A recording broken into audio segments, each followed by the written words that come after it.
ৰজাসকলৰ নিমিত্তে কৃষ্ণৰ ভকত আছিলে আৰু আপোনালোকে পৰীক্ষিত জানে গৰ্ভত কৃষ্ণক দেখা পাইছিলে অৰ্জুনৰ গৰ্ভত সেই পৰীক্ষিতৰ কিয় এনেকুৱা দুৰ্দশা হ'ল কিয় এনেকুৱা বেদনা পাব লগা হ'ল হৰি স্মৰি কৰি ৰাজি হিমতে তনু ত্যাগ পহিউতা হান জন্ম উত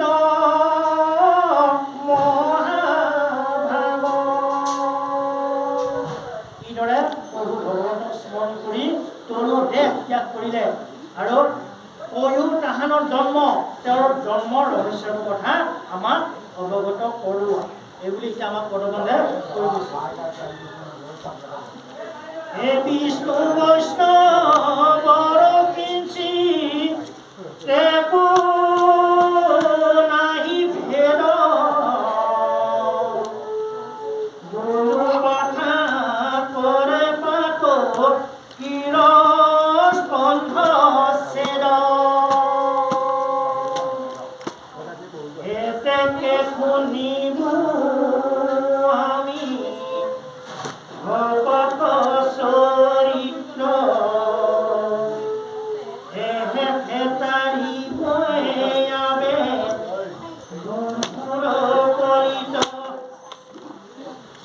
দেৱৰ দুৰ্লভ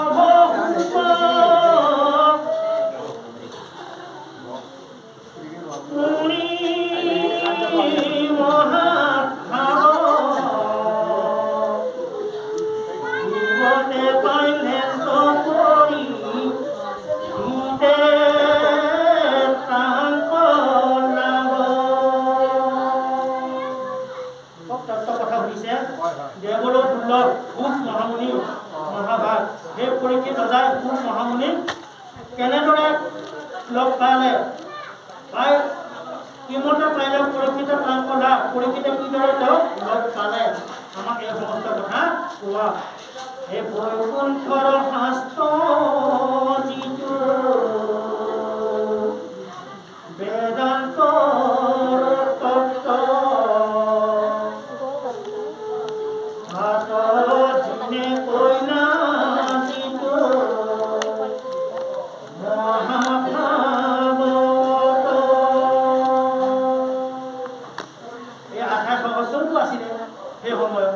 কিন্তু তৎসদন পুনৰ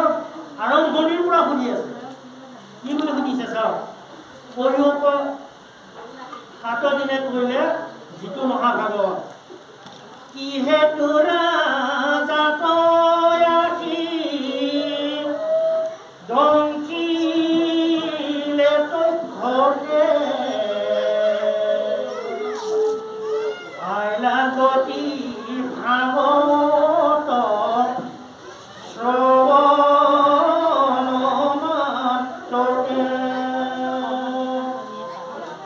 বৈষ্ণৱৰ পিতান্ত ধনিবে ইচ্ছা আছে এই বৈষ্ণৱৰ যুগপতি কথা শুনিব আমাৰ মনত ইচ্ছা আছে কথা শুনো পাছে হেন শুনি বিনা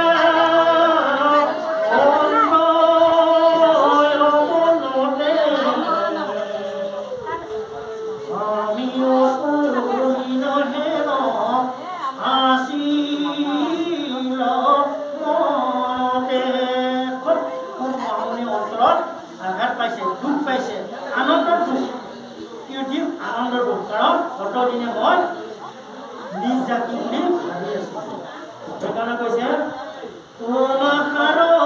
প্ৰশ্নে হল আজি খেপৰ যেন জানো কৃষ্ণ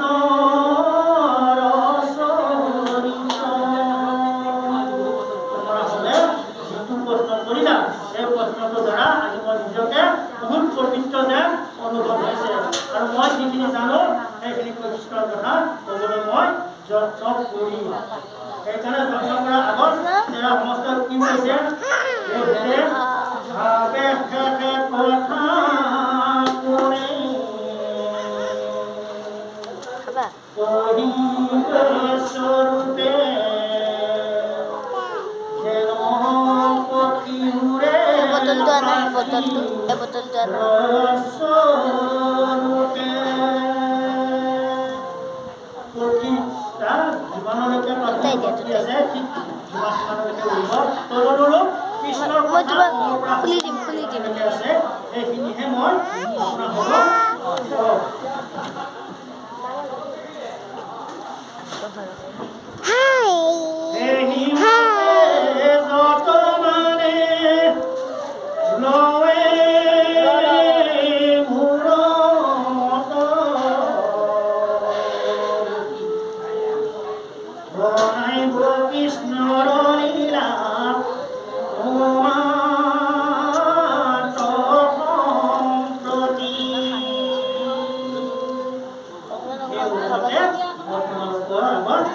আপোনাক কি অনুপাতে মোৰ শক্তি যিমানলৈকে আছে সেইবুলি মোৰ মহামুনে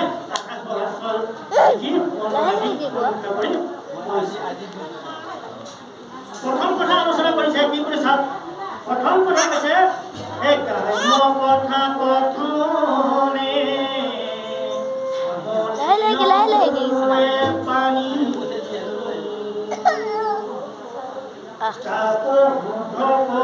কৃষ্ণ কথা কখানি আমি যেতিয়া ভাগত কৃষ্ণ মামা ঘৰত আপোনালোকৰ নিচিনা মহাভক্তসকলৰ ওচৰত শিকিবৰ কাৰণে অসমৰ বিভিন্নখন দৃষ্টিগত গৈছে আপোনালোকৰ নিচিনা ভক্তসকলৰ আলোচনা কৰক ছোৱালী বিয়া তুলনি বিয়া কেতিয়া হ'ল এইবিলাক কথা পাতি থাকক কাৰণ আমাক সলনি দিয়ে নহয় আকৌ এজন বহে তেতিয়া আমি আকৌ পিছফালে বহো যে তাৰমানে কিয় হয় তেওঁলোকৰ সেই অৱস্থা কাৰণ এই শক্তিটো ঈশ্বৰে কৃপা কৰা নাই কাৰণ যদি ঈশ্বৰে সকলোকে কৃপা কৰি দিয়ে ঈশ্বৰে যি মায়া নামৰ বজাৰখন সৃষ্টি কৰি থৈছে তেওঁ বজাৰখন কিন্তু নচলে মনত ৰাখিব কাৰণ 84 লক্ষ জীৱ ভগৱন্তই সৃষ্টি কৰি থৈছে সেই 84 লক্ষ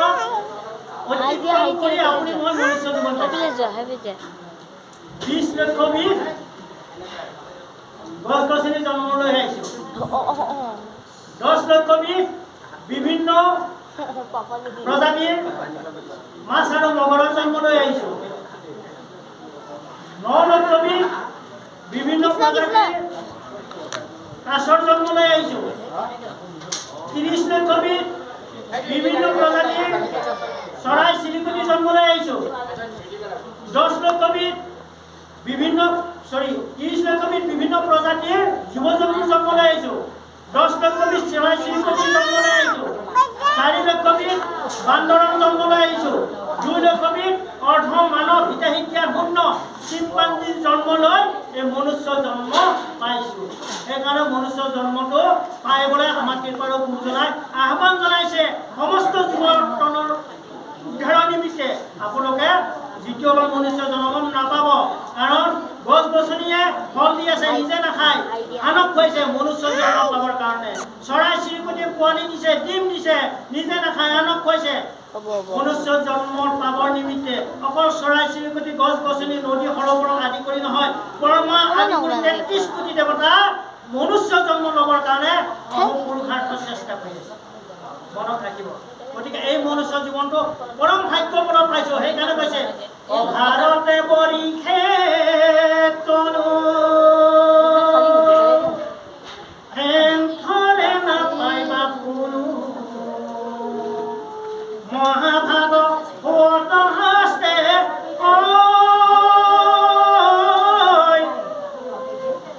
কত কল্প অনন্তৰে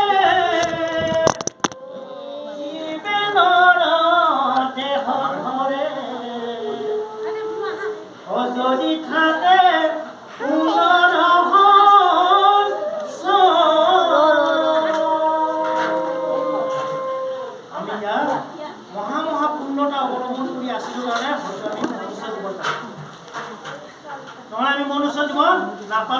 সেইকাৰণে কৈছে ভাৰতে পৰিকে কোনো হেনখানে নাপায় কোনো মহাভাগৱত শাস্ত্ৰে কয় কত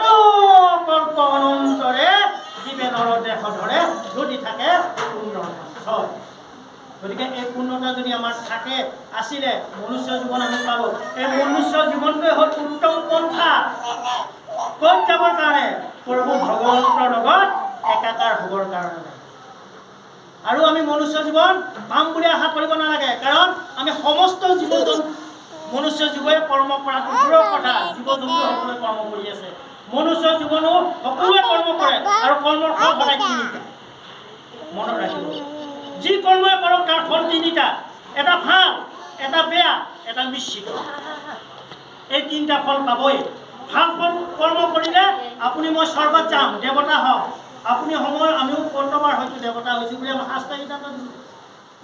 আৰু দেৱতা হ'লেও কি হ'ব? পূৰ্ণতা থাকালৈকে আপুনি থাকিব পাৰিব,